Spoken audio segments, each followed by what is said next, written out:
Patrick Mouratoglou, Serena and I had a few fights about her weight. The French coach on his partnership with Serena, why he parted ways with Naomi Osaka, and how to break the Sinner-Alcaraz duopoly. Patrick Mouratoglou was notably absent from this year's US Open.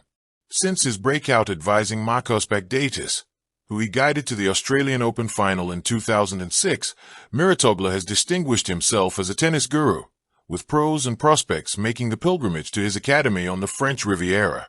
But it was his partnership with Serena Williams, who won 10 of her 23 Grand Slam singles titles after pairing with the Frenchman, that helped cement Mouratoglou as a coaching great. In between touring clients at the moment, Mouratoglou caught up with me near the end of the US Open to talk about Naomi Osaka's resurgence, Williams' weight loss, and what it will take to break Carlos Alcaraz and Jannik Sinner's duopoly in the men's game. Why was the partnership with Serena so successful? What was it that the two of you were able to bring out of each other that took her already incredible tennis to its highest ever level? Big trust on both sides. Like, really, full trust. We were feeding each other in terms of motivation. I knew her perfectly. How to push her, motivate her, provoke her to be more competitive. We got started during a difficult period. She hadn't won a Grand Slam for 2 years and suffered a first-round loss in a slam for the first time in her career, to Virginie Razzano at the 2012 French Open. When something like this happens, even the best competitors, they start to think a bit differently, and that hurts their quality when they compete. Roland Garros was the most difficult tournament for her, and at that point she had only won it once, in 2002. At the start of 2013, after we got her back to #1 in the world, she told me, "I really want to win it again. Can you make a plan for me?" So we did some things that maybe sound a bit crazy. Going into Madrid, our tune-up for Roland Garros, I told her, "If you want to win this tournament, you have to do it serving only second serves, because I don't want you getting any free points."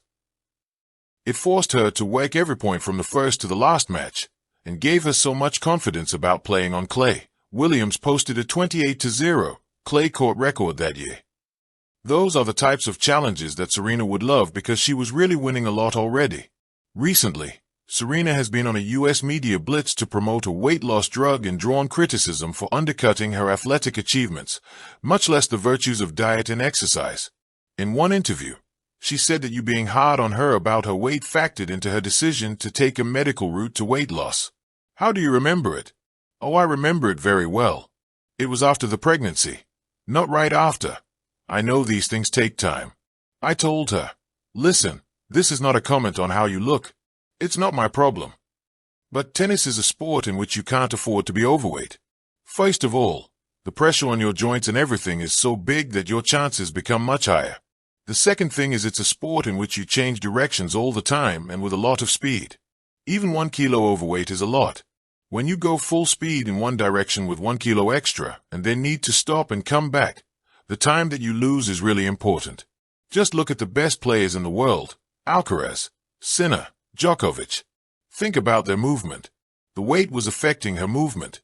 In Serena's case, she was older, so of course the body is not going to bounce back the same as before, and the risk of injury is even bigger. We had a few fights about it. I remember she did not like when I said that because she thought I was judging her. But I kept telling her, "I don't care about your look. It's not my job. My job is your tennis. If you want to come back to the top and make history, then we have to be very efficient on every level, including this one, which for me was the key element."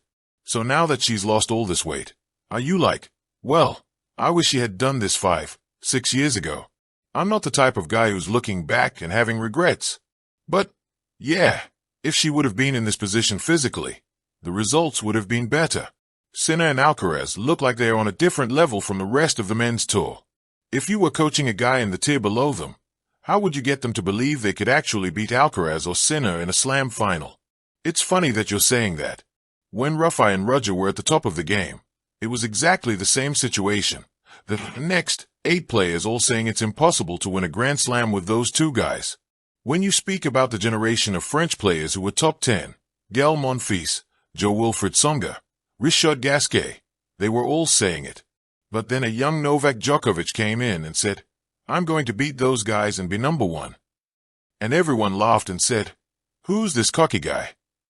But he ended up doing it and becoming the greatest of all time. So, yes, for the moment Alcaraz and Sinner are on a different planet for sure. But your question makes a lot of sense because the guy who's going to be in the mix with these two, if there is one, is the only guy who's going to believe it's possible. Actually, when I interview young players, that's what I'm trying to figure out. When you listen to them, they all say, I want to be number one in the world. But my first question is always, what's your plan? I need to know, how much do you believe? I remember when I did my interview with Coco Gauff when she first came to my academy at age 10, and leaving my office thinking her drive and self-belief was unbelievable for someone so young. And you see where she is now. Speaking of talented players, the tennis world had high hopes for your coaching partnership with Naomi Osaka. Why did it end after 10 months? The results weren't good enough, which completely made sense. I think we did a lot of good things, but, at least from a coaching standpoint, the one thing that you don't master can ruin the whole thing. I think she improved so much. I was seeing it on a daily basis. And her mindset was great. But she was not performing well enough during the matches. So that was the one piece that was ruining the whole thing. Looking back, I didn't do a good enough job. Otherwise the results would have been there. I also think that having me as a coach was a bit heavy for her. In regards to what I did with Serena for many years. She mentioned it a few times actually, even publicly. And I didn't find a way to take that pressure away. I think maybe that's why she wasn't performing. As soon as I was not in the loop, she felt probably lighter. By not having that pressure, she could express her tennis more freely. But there are no hard feelings. She's a great competitor. She may have fallen short of winning a third US Open, but she does have a lot to be proud of for making it as far as she did. What did you make of her tournament and prospects going forward? First of all, you have to speak about what Naomi did in the last two tournaments. She was also in the finals at Montreal, and that was a very close match that could have gone her way. I think she's back to playing at an extremely high level, and the performance she showed in these last two tournaments are quite clear. So that's great news. Thank you for watching. Please don't forget to hit the subscribe button, like and share. Till next time.